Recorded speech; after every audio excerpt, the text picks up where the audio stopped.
Content बनाने वाली company Ramakrishna forging के बारे में आज हम बात करेंगे। कल इस पर मैंने एक वीडियो बनाया था, लेकिन इस पर कई सारी क्वेरी और भी आ रही थी, जिसके कारण कि आज भी ये वीडियो बनाना पड़ रहा है। देखिए, इस कंपनी के साथ दो बड़े अपडेट सामने निकल के आए हैं और ये दोनों ही अपडेट जो है आपके लिए बड़े हेल्पफुल होने वाले हैं।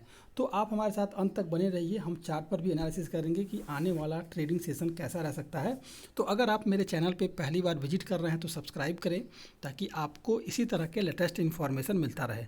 अगर बात की जाए इस स्टॉक में जो गिरावट के पीछे का कारण था, अगर देखेंगे इस स्टॉक में, तो लगातार जो है 7 मार्च से इस स्टॉक में, 7 मार्च क्या उससे पहले से इस स्टॉक में लगातार जो है गिरावट देखने को हमें मिल रही थी। और गिरावट के पीछे का कारण ये था कि कम जो इसका स्टॉक जो है स्प्लिट के बाद हुआ, स्प्लिट के बाद जो भी बोनस आया था उसके बाद से इस स्टॉक में जो है प्रॉफिट बुकिंग शुरू हो गई थी। और प्रॉफिट बुकिंग के कारण जो है इसके स्टॉक में लगातार हमें गिरावट देखने को मिल रही थी। कोई भी निगेटिव न्यूज़ जो है इस स्टॉक के साथ, इस कंपनी के साथ नहीं है, जिससे कि ये कहा जाए कि आने वाले समय में कंपनी पे और भी प्रेशर बनेगा। बल्कि जो है प्रॉफिटेबल कंपनी है। कंपनी का जो आय है वो लगातार जो है पिछली बार के मुकाबले जो है 50% जो है बढ़ गया है इस बार। भले कितना भी सख्ती था लॉकडाउन का या कुछ भी ऐसा आया, लेकिन कंपनी के आय में कहीं से भी कोई खराबी नहीं थी। कंपनी का आय बढ़ा है पिछली बार के मुकाबला। इसके अलावा जो है कंपनी का जो रेवेन्यू ग्रोथ है उसमें भी हमें वृद्धि देखने को मिल रही है। इसलिए कहेंगे कि कंपनी काफ़ी ही बेहतरीन है। इसके अलावा जो है इसके जो क्लाइंट हैं वो टाटा मोटर्स जैसी कंपनियां हैं, तो आप समझ सकते हैं कि इसके बड़े बड़े क्लाइंट हैं। इसके अलावा अगर देखा जाए इस कंपनी का, तो कंपनी का जो रेवेन्यू ग्रोथ है इस इंडस्ट्री की जितनी भी कंपनियां हैं उनके मुकाबले जो है इसका रेवेन्यू ग्रोथ जो है ज़्यादा है। यानी कि इस इंडस्ट्री की जितनी भी कंपनियां हैं उनका जो रेवेन्यू ग्रोथ जो है 8.76 है, तो रामकृष्ण फोर्जिंग का 11.62% के करीब है। इसके अलावा अगर देखेंगे तो पिछले 5 साल में इस कंपनी का जो है मार्केट शेयर इंक्रीज हुआ है, लगभग 0.9% के करीब इंक्रीज हुआ है। बल्कि इसी सेक्टर की जो कंपनियां हैं उनका जो मार्केट कैपिटल है वो जो है 0.78% के करीब जो है इंक्रीज हुआ है। यानी कि इसका मार्केट जो शेयर है वो लगातार इंक्रीज होता हुआ दिखाई दे रहा है।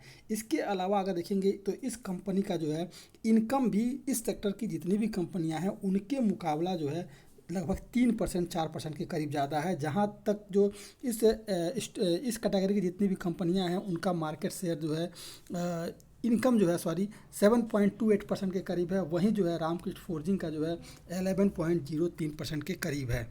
हम देख लेते हैं इस कंपनी का जो रेवेन्यू ग्रोथ है ईयर ऑन ईयर बेसिस पर वो कैसा है। तो आप देखेंगे कि इस कंपनी का अगर पिछले 3 साल का देखा जाए तो लगातार जो है इस कंपनी का रेवेन्यू जो है इंक्रीज होता हुआ दिखाई दे रहा है। इसके अलावा अगर देखा जाए तो इस कंपनी का जो नेट प्रॉफिट है, नेट इनकम जो है उसमें भी आपको तेज़ी देखने को मिल रही है। यानी ईयर बेसिस पर इस कंपनी का जो है प्रॉफिट जो है लगातार बढ़ रहा है। तो इसलिए समझ सकते हैं कि कंपनी जो है कहीं से भी लॉस मेकिंग नहीं है, प्रॉफिटेबल कंपनी है।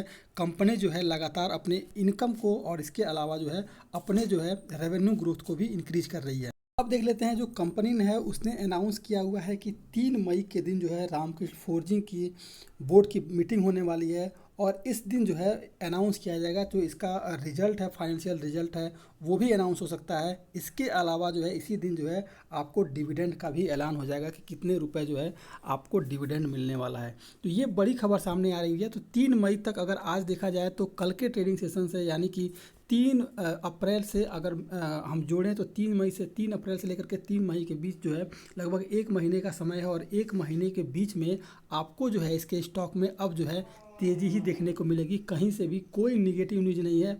और इसके अलावा जो डिविडेंड का ऐलान की कंपनी करने वाली है और जो इसका फाइनेंशियल रिजल्ट आने वाला है पिछले मुकाबले इस बार जो है और भी इसके फाइनेंशियल रिजल्ट में मजबूती देखने को हमें मिल सकती है। इसलिए कह सकता है कि इसके स्टॉक में अभी और भी तेज़ी आनी बाकी है। तो अगर आपके पास ये स्टॉक है तो ख़रीदारी कर आप बने रहें। इसके अलावा अगर आप फ्रेश बाइंग करना चाहते हैं तो इस स्टॉक में ख़रीदारी की जा सकती है। मैंने कल जो एक वीडियो बनाया है उस पर आप सपोर्ट और रेजिस्टेंस देख सकते हैं। और इस स्टॉक में फ्रेश बाइंग भी की जा सकती है। तो अगर आप मेरे चैनल पर पहली बार विजिट कर रहे हैं तो सब्सक्राइब करें, ताकि आपको इसी तरह के लेटेस्ट इन्फॉर्मेशन मिलता रहे।